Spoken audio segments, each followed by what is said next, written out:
Hollywood, California, the factory town that churns out American dreams. She didn't want to live in the real world. She wanted to live in the fantasy world where everyone bowed to her feet. Mary Ellen's dream becomes her husband's nightmare. She was just a femme fatale that nobody ever wants to run into in their life. But Bob did, and he paid the price.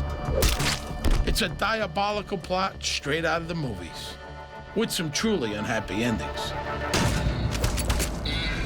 My name is Steve Sharippa. I grew up in a pretty rough neighborhood in Brooklyn, New York. I've seen good people turn bad and bad people turn worse. Some took contracts to carry out a hit. Some were victims of a hit. To hitman, life and death are just part of the business. It's nothing personal.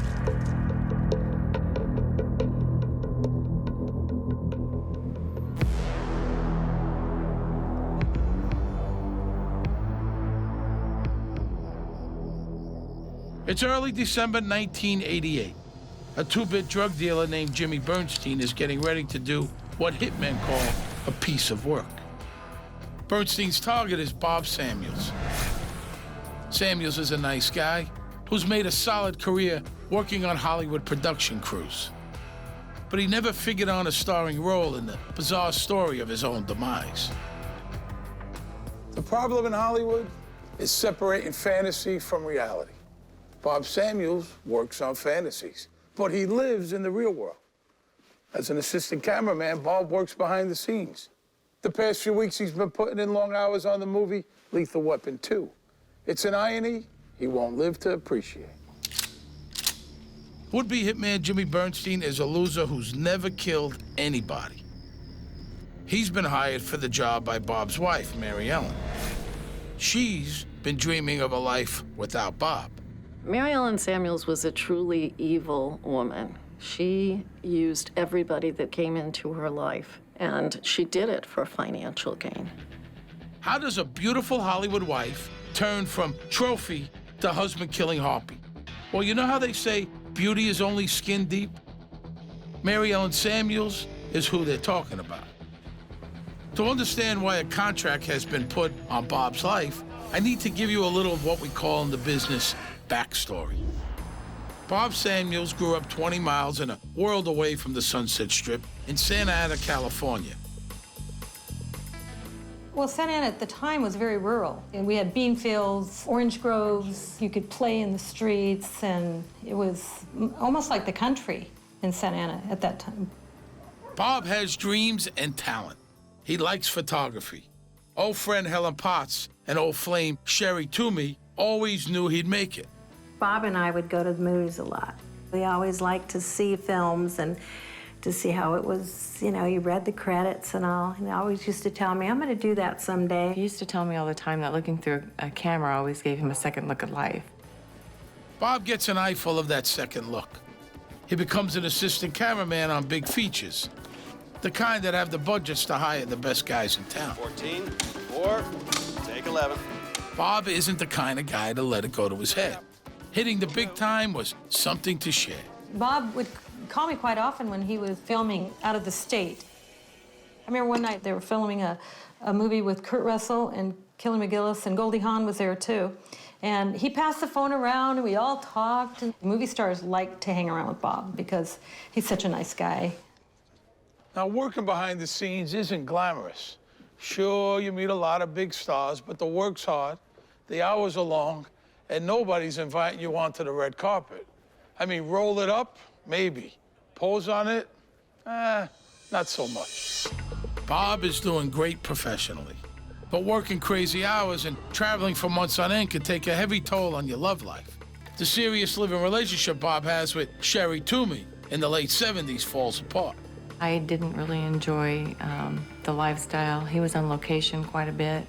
And I always said, I'm not going to marry somebody who's not going to be around. It looks like Bob will never find the right woman to settle down with and start a family. But before the decade is out, he meets the girl of his dreams. Well, he actually's known her since they were kids. But back in high school, dreaming about a beauty like Mary Ellen Gurnick was about as close to her as a guy like Bob Samuels was ever gonna get. Looking at her could stop your heart. As it turns out, it will stop his. Too bad he can't see past that skin-deep beauty. She was a bright, talented young child. She was, the star of the plays in school. She was very popular, high school, homecoming queen, things like that. When she leaves Santa Ana High, Mary Ellen was headed for stardom. She gets about as far as her sock drawer. Well, a little better than that. Those shapely gams of hers do their turn in the dazzling lights, showing up in quite a few stocking ads. As for her acting talent, well, let's just say Mary Ellen's legs never carry her to Hollywood. Instead, she gets married. As a kid, gets divorced, and a decade after high school, she's back in Santa Ana, a single mom with a daughter, Nicole. And there she runs into Bob Samuels. But now, nerdy old Bob has the glow of Hollywood about him.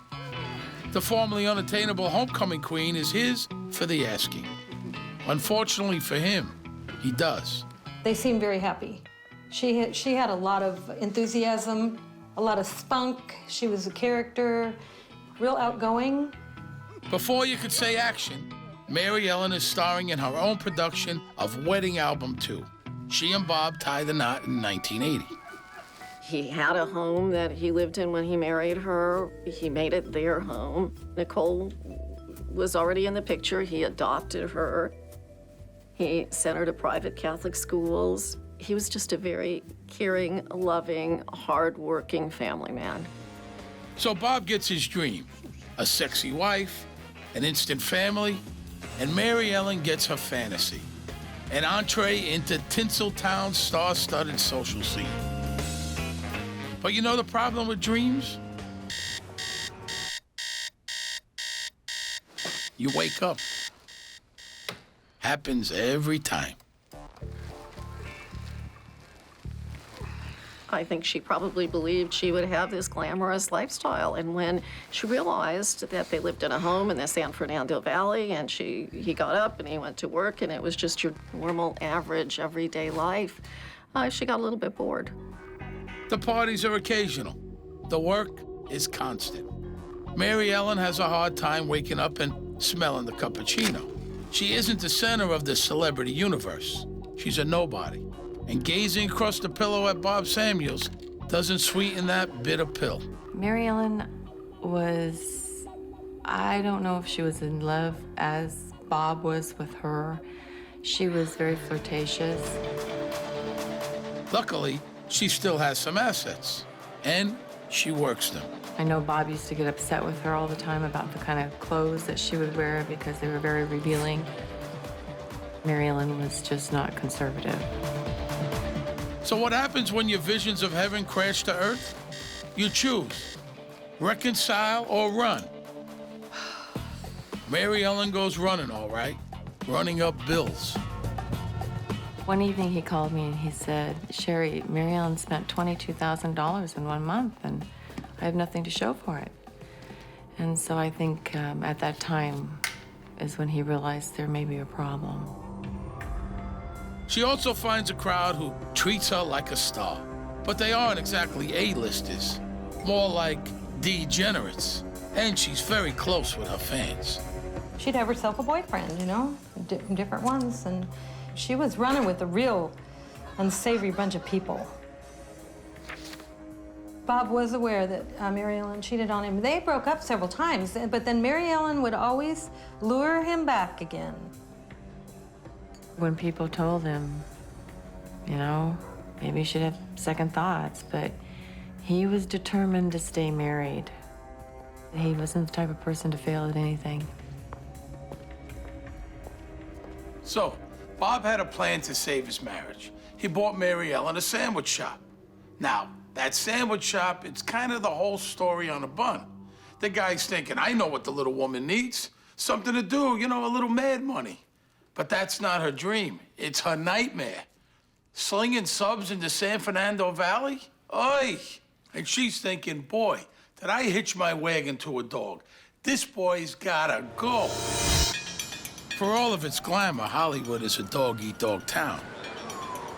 If you don't make it as a top dog, you become a marginal mutt like Jimmy Bernstein, a shifty, low-rent opportunist. Jimmy carries a business card that reads, James V. Bernstein, specialist. But his only specialty is posing as a player. Thanks to Mary Ellen Samuels, he's a player tonight. And the game is murder.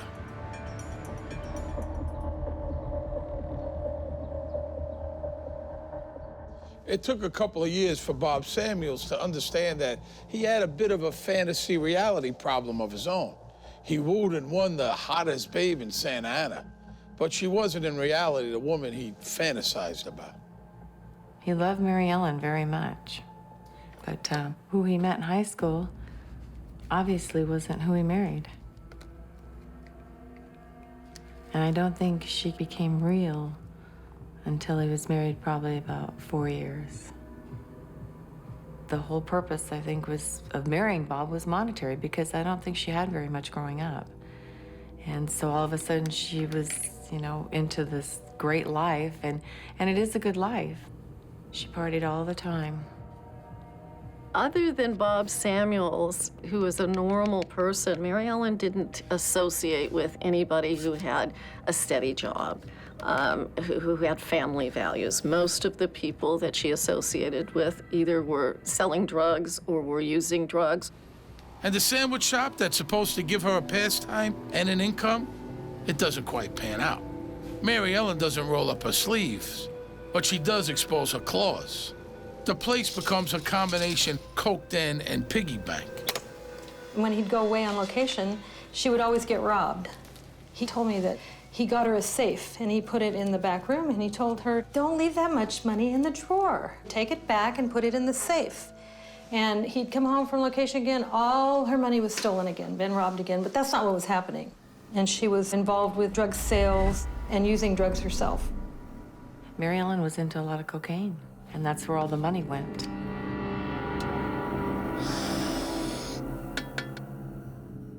Poor Bob tried everything. He begged, he pleaded, he read books about how to keep a marriage together. Mary Ellen had no time for it. For one thing, she was busy bringing daughter Nicole over to the dark side. By the time she's hit her teens, Nicole has taken the lead role in her mother's unhinged drama. Nicole Samuels, she was a 16-year-old girl, very attractive young lady. She had a wonderful life, and yet she seemed to be a good student for Mary Ellen Samuels. She grew up in this school of manipulation. She also learned very early on to dress provocatively and go bar hopping.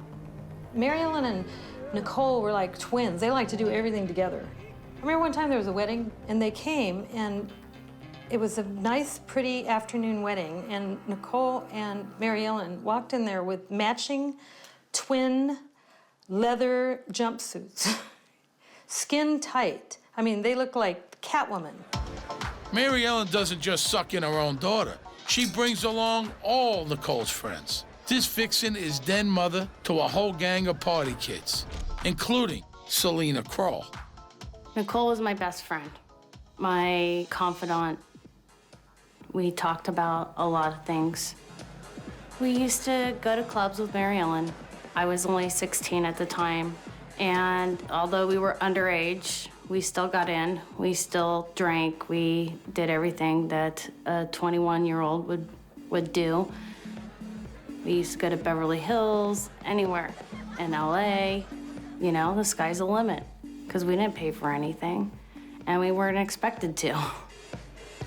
Mary Ellen, for the most part, hung out with people who were much younger than her. She actually spent quite a bit of time with her daughter Nicole's friends. She was just overboard at all times. I mean, even down to her clothing. She was just, always hanging out and just, the shortest dress she could put on and the highest heels she could possibly wear. She was the cool mom. She was, if you want to have a good time, go hang out with Mary Ellen and Nicole. And who stuck with the bill for this night crawling? You guessed it, Bob. But what hurts more than the bar tabs is financing his adopted daughter Nicole's transformation into a mini version of her mother. Let's not forget Bob has raised and cherished Nicole as his own. Bob was so unhappy, you know, with the situation because Mary Ellen was not a very good mother and not directing her in the right way that she should have done. Finally, in 1986, Bob admits to himself that he and Mary Ellen are doomed. After 6 years of tumultuous matrimony, Mary Ellen moves into a condo and takes Nicole with her. Bob is devastated. She does fine. And why not? The bills still go to his house. So even after they separated, Bob supported Mary Ellen and her lifestyle. I mean, this broad had some expensive tastes. Bob's heart is breaking and his wallet keeps groaning. Mary Ellen continues to shower his cash on her pleasures. Clothes, jewelry, vacations, cocaine, you get the picture. If you don't, check out a license plate. The license plate was a custom one, and it said Nasty Vixen, which was pretty prophetic. Things go on like this for a couple of years. Bob clings to the fantasy that his dream girl will someday return. But Mary Ellen has no desire to become someone she never really was. So Christmas 1988 was not the most wonderful time of the year for Bob Samuels. Bob and Mary Ellen had been separated for 2 years. So he's heading into another Christmas alone in an empty house. Could it get any more depressing? Turns out, it certainly could. By 1988, something has changed. Maybe turning 40 that fall makes Bob decide to move on with his life. Whatever his epiphany, he gets serious about a divorce. Mary Ellen does the math and quickly concludes that for her, divorce would be a disaster. Widowhood, on the other hand, now that could work. One of Hollywood's greatest, Mae West, had that line. Is that a gun in your pocket, or you're just happy to see me? Mary Ellen Samuels was not unfamiliar with flirtatious repartee, but this time she really was looking for a guy with a gun in his pocket.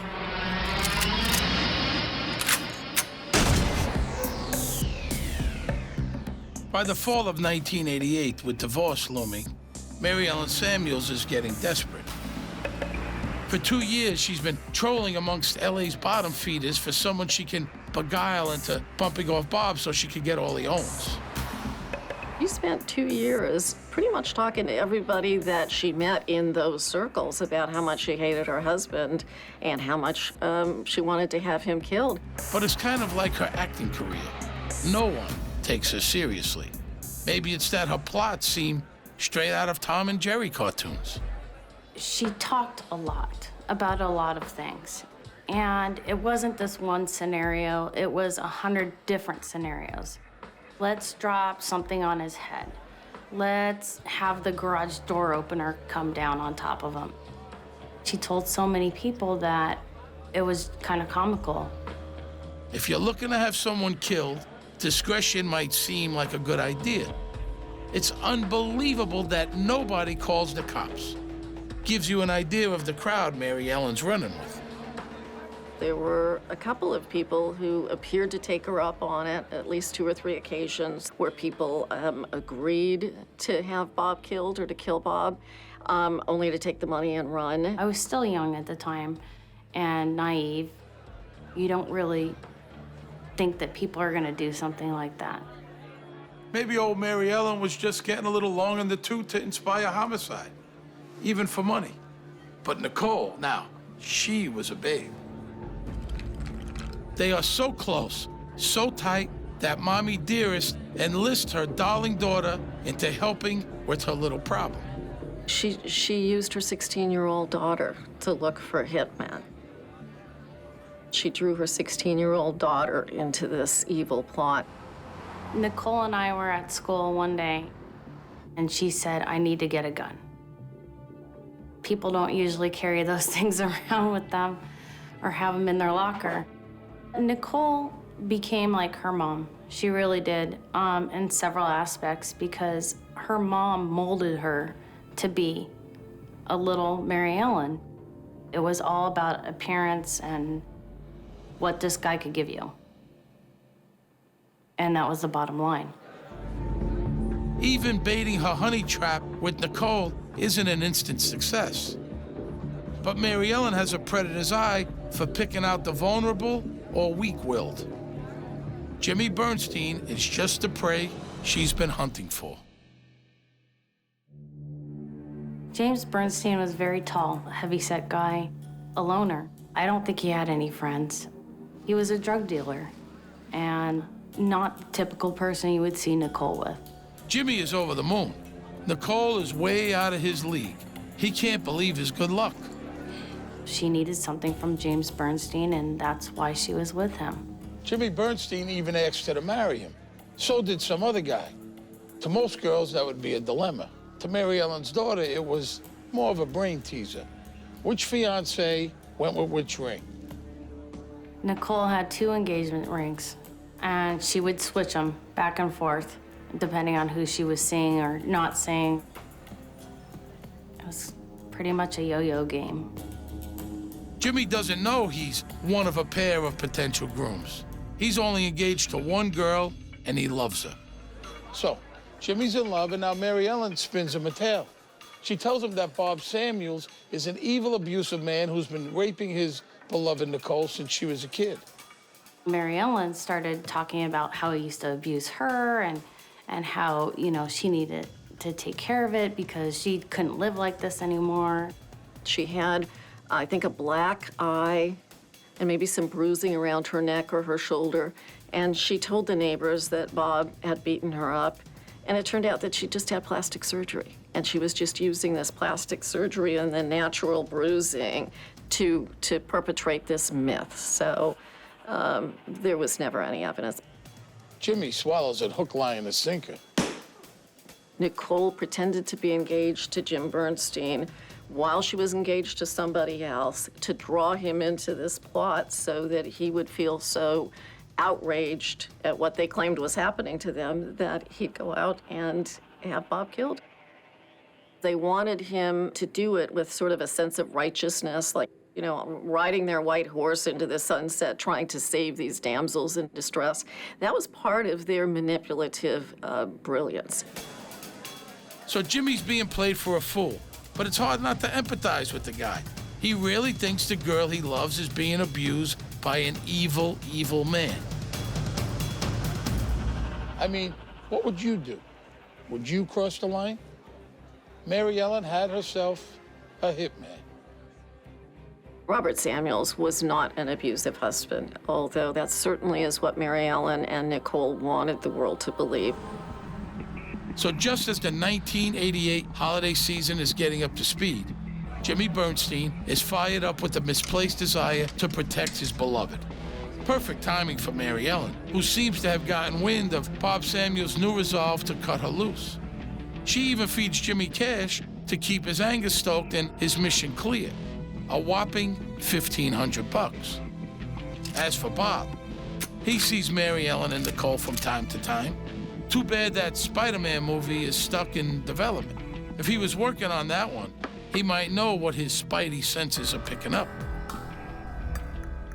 We had talked, and he had told me, he said, I think there's something going on. You know, he goes, I don't know what it is.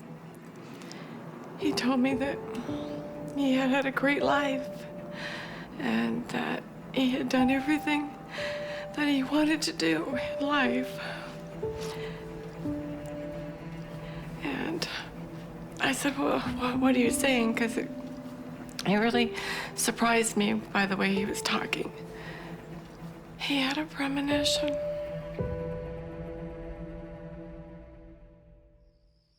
Bob Samuels' marriage is about to end. That much is certain. He was telling me that it was almost final. He was going through with it this time, and he was going to finish this divorce. Mary Ellen's plan is to make sure what ends it is that till death do us part thing. And love-struck Jimmy Bernstein is her unwitting tool.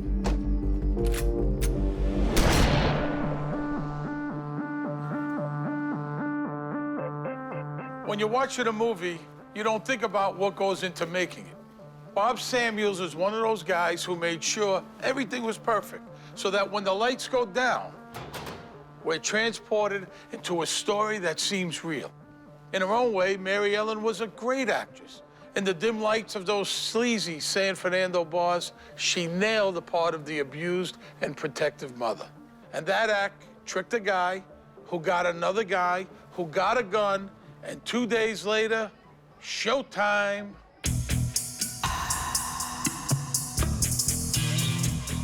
It's the night of December 7, 1988. Bob gets back from work. He has a shower.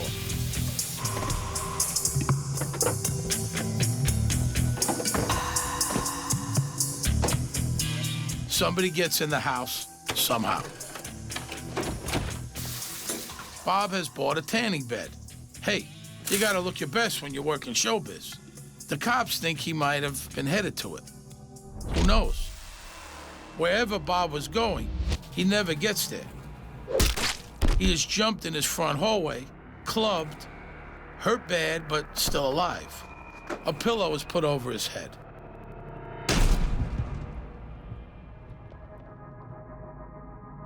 He was 40 years and 2 months old. We don't know for sure who was here the night Bob got killed, but we know enough.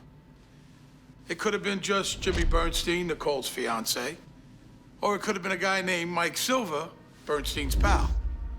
Or it could have been both of those guys. But no matter how you slice it, poor Bob Samuels was dead, and the grieving widow knew it. Hi, Bob, it's Mary Ellen. Listen, I'd like to leave the dog with you for a while this Friday. Nicole and I have something to do. Could you call and let me know if that's all right? Hi, Bobby, it's me. Haven't heard back from you about Friday. I guess you're busy working. But could you give me a dingle? Are you there, Bob? Why aren't you picking up? Maybe I'll just bring the dog over anyway. So, that was part 2 of Mary Ellen's plan. She leaves Bob a bunch of messages, even though she already knows he's dead. That'll prove she wasn't involved, right? I mean, who leaves messages for a dead guy? She let him lie there dead in the hallway for 2 days, leaving message after message to his corpse. Then finally, Mary Ellen and Nicole turn up at the house, just like the messages said. Bernstein has been told to make the hit look like a burglary gone wrong, but he flubs it. So what do Bob's wife and daughter do? If you want something done right, you do it yourself. They pull out drawers, they topple furniture, they even take a crowbar to the door frame until it looked like, well, a fake burglary. Nicole called me the day after it happened. It's done. We went to the house. He was there. It didn't look messed up enough, so we messed it up some more. Yeah, I didn't want to know that. I didn't think it was going to happen in the first place, and then to be put in that situation, I just didn't know what to do at all. Satisfied with her handiwork, Mary Ellen finally calls 911. Detective George Daly gets the case. Mary Ellen called 911 and said that she had gone over to her husband's house, having not been able to contact him by phone. And when she got there, found him lying deceased in the hallway. And as such, she, like all other family members, start out as persons of interest. And once they're ruled out, we go on to, other things. So we took her story for what it was, and we worked our way through everything else from there. But right from the get-go, things look screwy. It was amateurish. You could tell just that a burglary hadn't occurred, that this scenario was set up. The flaw in Mary Ellen's plan? She forgot to take anything valuable. Detectives pick up on little details like that. That's why they call them detectives. Down at the cop shop, Mary Ellen is still playing her widow too young scene. She throws in a big helping of slutty tramp because it's always worked for her. But hey, this is a tough crowd. Well, Mary Ellen was a deceptive kind of person. You could tell that right away. Here we're involved in a murder investigation, and she's flirting and trying to be cute. She tried to look cat-like all the time. I guess she felt that people would be drawn to her. Everything about her just seemed to be wrong. The cops didn't buy her act. Like I said, tough crowd. They knew Mary Ellen had to be involved. But life isn't a movie. Making a case in the real world involves more than seeing through an act. For starters, you need some evidence. And unfortunately, there isn't any to be had. Mary Ellen walks off scot-free. She gets to keep playing the widow. But the reviews of her performance, especially at Bob's funeral, are not altogether positive. Mary Ellen told me they went on quite a shopping trip. They had to have new dresses for the funeral, and Mary Ellen came with a real tight, backless, black dress on. I mean, it was like a cocktail dress. And she was actually like enjoying herself. Oh, hi, hi. She was running around like it was some kind of a showing, like a party, instead of a time to mourn. Nicole's supporting role is also deemed to be lacking a certain authenticity. Oh, her daughter was the same way. I mean, they were all glamorized, you know? I looked at Sherry and I said, Sherry, this is not a woman in mourning. I smell a rat. We got the tombstone. Mary Ellen didn't pick it out. His sister did. She never even knew what it said. Now, with Bob 6 feet under, Mary Ellen's lifestyle dramatically improved. And why not? She inherited everything he worked his entire life for. On top of that, she had a cool $250,000 from Bob's life insurance company. Oh yeah, they paid. They had to. Nobody was charged. Mary Ellen even moved back into Bob's house. The crime scene in the house was in the hallway. And instead of cleaning the carpets, they threw a throw rug over it to hide it and just went as normal, like nothing happened. With the housekeeping taken care of, Mary Ellen got to the real business of coping with her husband's unsolved murder. All that new cash proved helpful. She found solace in a Porsche. She mourned in the dressing rooms of 100 boutiques.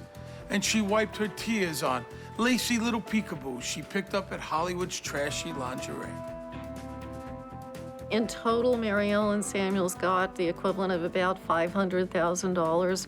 She threw herself a very elaborate birthday party, hired limousines, bought a condominium in Cancun, bought fur coats. She was leading the life that I suspect she thought she deserved.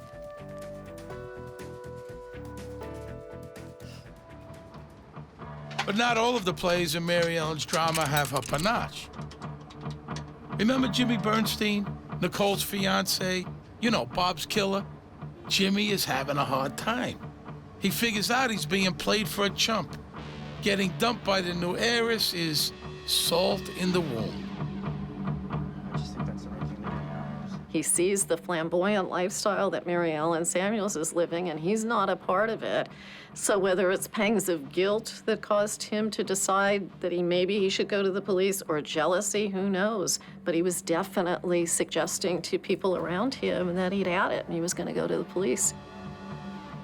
It looked like Jimmy Bernstein was going to be the showstopper who brought down the curtain on Mary Ellen and the fantasy life she was now living for real. But Mary Ellen had an interesting way of dealing with problematic relationships. And Jimmy Bernstein was now in her crosshairs. If I was Jimmy, I'd be looking over my shoulder. Mary Ellen Samuels had few choices. I suppose she could have tried to seduce him as she had others, but how long would that last? And it was sort of natural for somebody like Mary Ellen. She'd gotten away with it once before. Why not just get rid of him? So, How do you rid yourself of a used-up patsy? Hit those dark and dingy bars, turn over those rocks, and find another. Mary Ellen Samuels was very good at identifying people who were at a point in their lives where they were easily manipulated. Either young, vulnerable people, people who had issues or problems with drugs. Paul Gall was a guy who, because of his economic circumstances, almost didn't have a chance against Mary Ellen. They pried him with money, and he accepted because he didn't have any money. She knew Gall had lost a brother to drugs. Jimmy was a dealer. Dealers deserved to die. Paul could see her point. To seal the deal with her latest assassin, Mary Ellen sucked in another needy stooge, Gall's girlfriend, Ann Hamblin. She was a woman who had her own issues, probably didn't have a lot of confidence in herself, didn't have much going on in her life, and here comes Mary Ellen Samuels, this wonderful, exciting, flamboyant lady. Ann apparently owed some money to Mary Ellen, and she recruited Paul Gall and Darrell Ray Edwards to do this thing on James Bernstein. And I guess they agreed to do it to wipe out Ann Hambley's debt. Paul Gall was the one who orchestrated the plan. He was living with the friend Ann Hambley. Together, they decided to let Jim Bernstein move in with them so that they could keep close track of him until they were ready to execute their plan. So, Mary Ellen's acting career is finally taking off.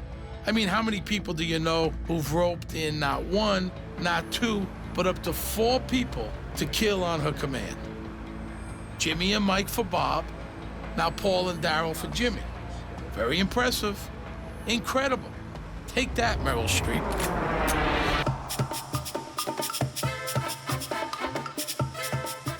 For most women, life as a widow starts out pretty rough. Sometimes people need to get away, clear their heads, take a break from all that grief. Sometimes they need to head to Cancun with a sack full of cash and indulge in a little fashion shoot with their new squeeze. This year's color? Green, as in greenbacks. Lots of them.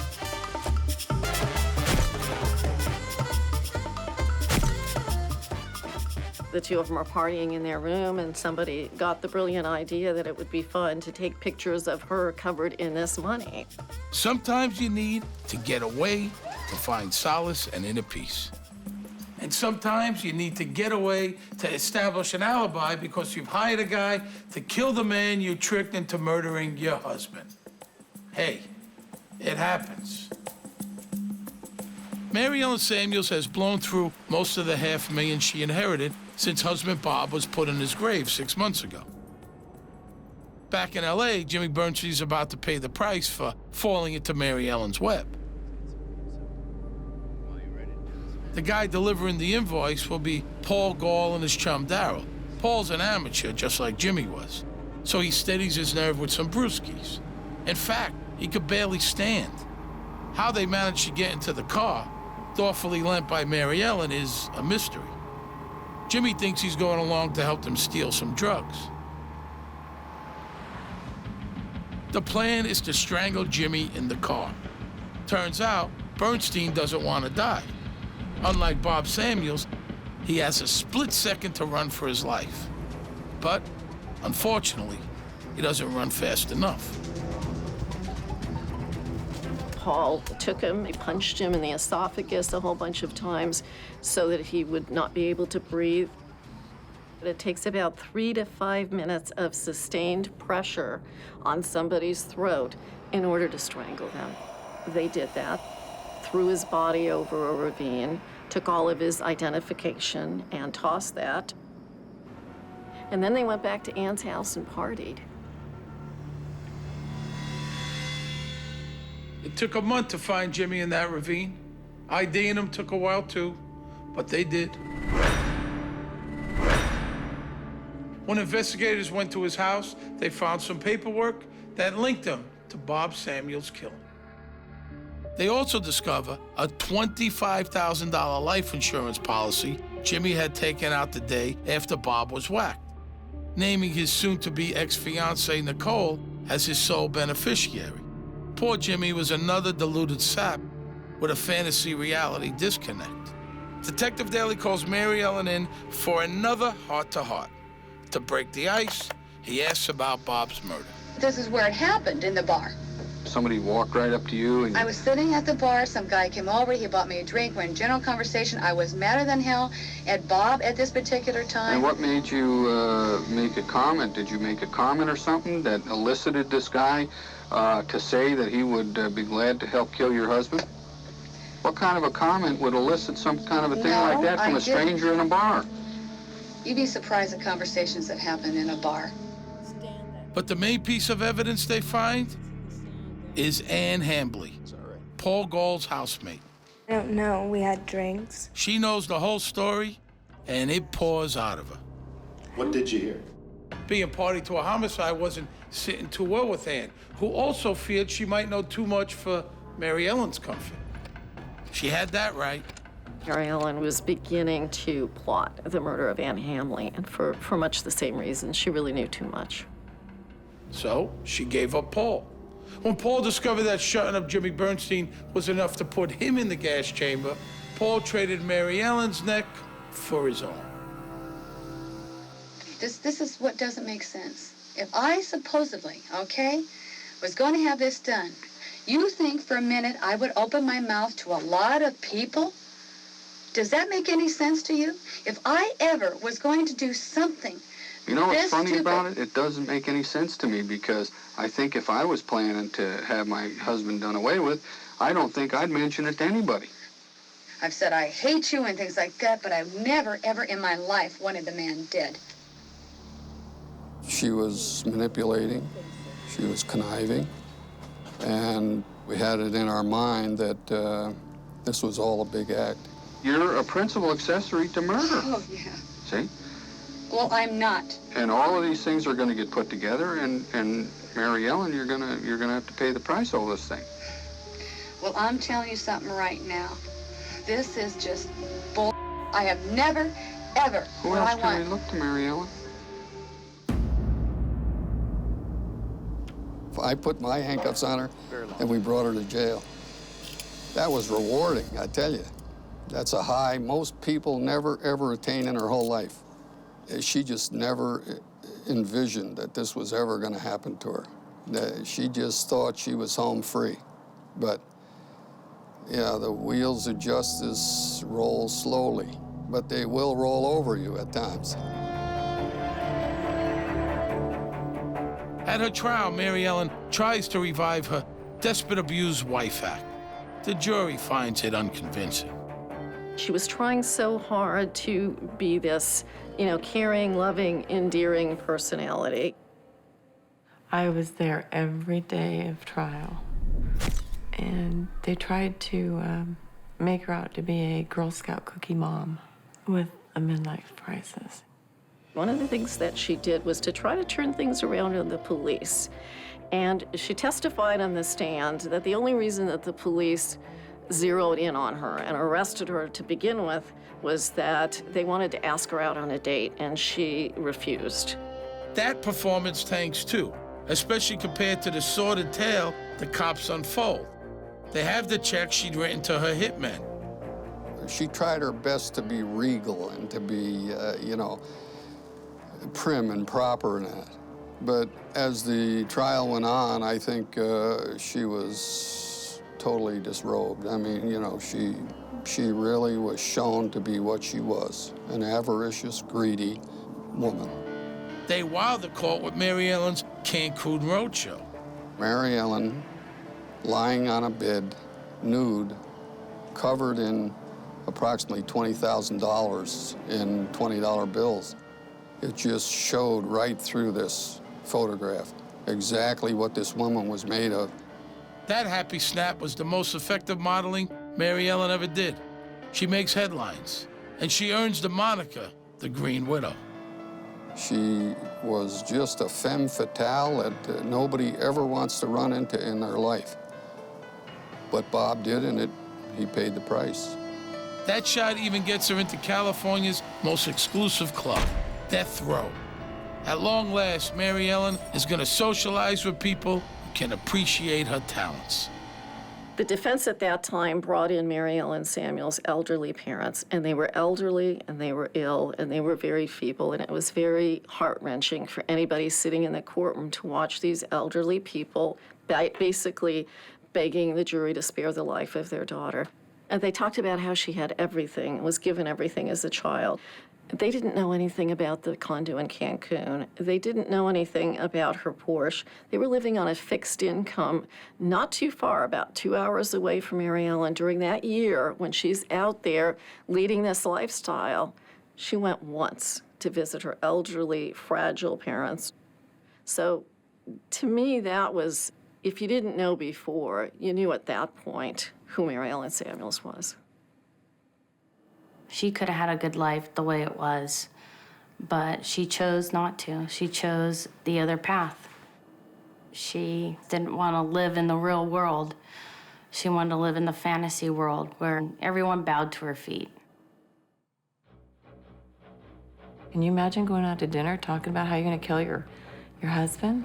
And then to actually have somebody do it for $1,500? I was very angry with her. I mean, he would have paid her any amount of money she wanted. He would have done anything to keep Mary Ellen. And really, I'm surprised she didn't know that. Paul Gall takes the stand against Mary Ellen. He does his time and is now out on parole.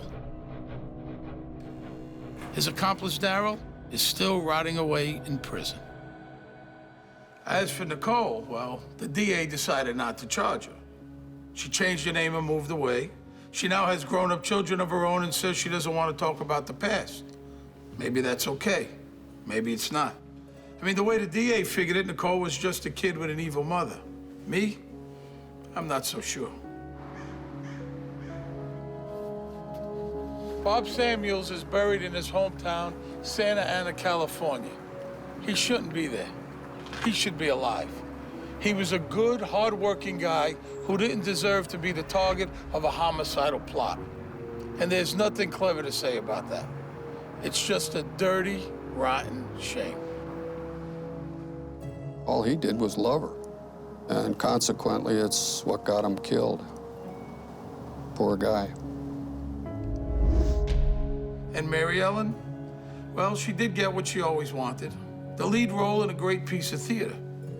The end isn't quite what she had in the script, but hey, that's Hollywood for you. Somebody's always messing up your masterpiece.